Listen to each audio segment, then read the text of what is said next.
اور ایک سزا مجھے ملی ہے دور حدیث میں. دور حدیث میں آدمی پورا مولانا بن چکا ہوتا ہے. ہو یہ رہا تھا کہ ہم رات کو مطالعہ کرتے تھے, صبح کوئی طالب علم کتاب اٹھا کے کہیں اور رکھ دیتا تھا, وہ صفائی والا, وہ کتاب ہی نہیں ملتی تھی. 2-4 دفعہ ایسا ہوا سبق میں بیٹھے میں کتاب ہی نہیں ہے, وہ کتاب صفائی والا پتہ نہیں کہاں رکھ دیتا تھا.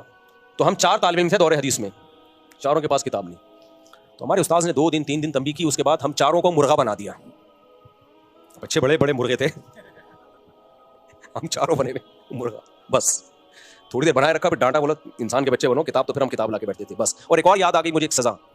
وہ سزا یہ تھی کہ مجھے روزانہ میرا واش روم کا ٹائم اس وقت تھا جب کلاس شروع ہوتی تھی. 1 دن 2 دن ہو گئے, استاذ نے دیکھا روز لیٹ آ رہا ہے, میرا ٹائمنگ سیٹنگ ایسی ہو گئی تھی. تو مجھے استاذ نے تھوڑی دیر کھڑا رکھا کہ آپ کو اب آنے کی چندہ ضرورت نہیں ہے. وہ بھی پٹھان استاذ تھے, بس اتنا. پھر بھی ہم ٹوٹا پھوٹا پڑھ ہی لیے نا یار, خام ہمیں جنگلیوں کی طرح کوٹنا پیٹنا مارنا, اس سے بچے کے اخلاق خراب ہوتے ہیں. اور ایک اور واقعہ میں بار بار سناتا ہوں, یہ بعض ٹیچر اور استاذ کہتے ہیں کہ بچے مار کے بغیر پڑھتے نہیں ہیں, یہ بھی 100% غلط ہے. ایک مدرسے میں نے چند دنوں کے لیے پڑھایا, بلکہ چند دن نہیں 6-7 مہینے کے لیے پڑھایا. میرے پاس 50 بچے تھے, چھوٹے چھوٹے پدے پدے اتنے سے, یعنی ایک کلاس کے 2 حصے تھے, سیکشن اے سیکشن بی ہوتا ہے نا. تو 50 بچے میرے پاس, 50 بچے اسی کلاس کے سامنے ٹیچر کے پاس, اور کتابیں دونوں کی سیم. میں نے 6-7 مہینے میں نہ کسی کو تھپڑ مارا ہوگا, نہ کسی کو ڈانٹا ہوگا, مزے سے گپ شپ لگا کے لطیفے سنا کے ان کو میں نے پڑھا دیا. سامنے ٹیچر روزانہ بچے پٹ بھی رہے ہیں, کوئی مرغا بنا ہوا ہے, کوئی ایک ٹانگ پہ, کوئی ہیلی کاپٹر, کوئی بغیر کرسی کے بیٹھا ہوا ہے, سمجھ میں. اور میرے بچوں کا رزلٹ بھی وہی جو ان کے بچوں کا رزلٹ.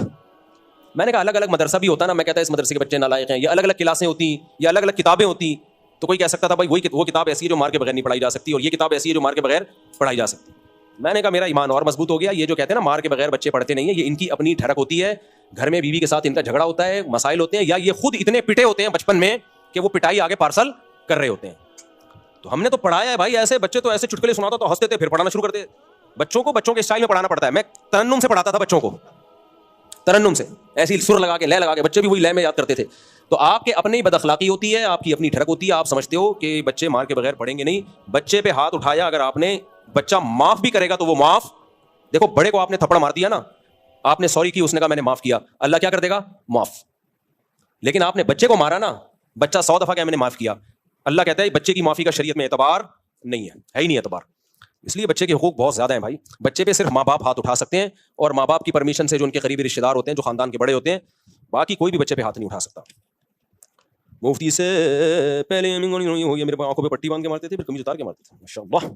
قاری صاحب کو جمناسٹک میں لے جائیں آپ, ریسلنگ میں بہت اچھی ریسلنگ کریں گے وہ, وہاں ان کو کہیں آپ ریسلر بنے اچھے, پٹک پٹک کے ماریں, لیکن جب آپ اس کو ماریں گے وہ بھی پٹک کے آپ کو اسی اسپیڈ سے گرائے گا. اور قمیض اتار کے ماریں, بلکہ چڈی اتار کے ماریں آپ, ہمیں کوئی اعتراض نہیں.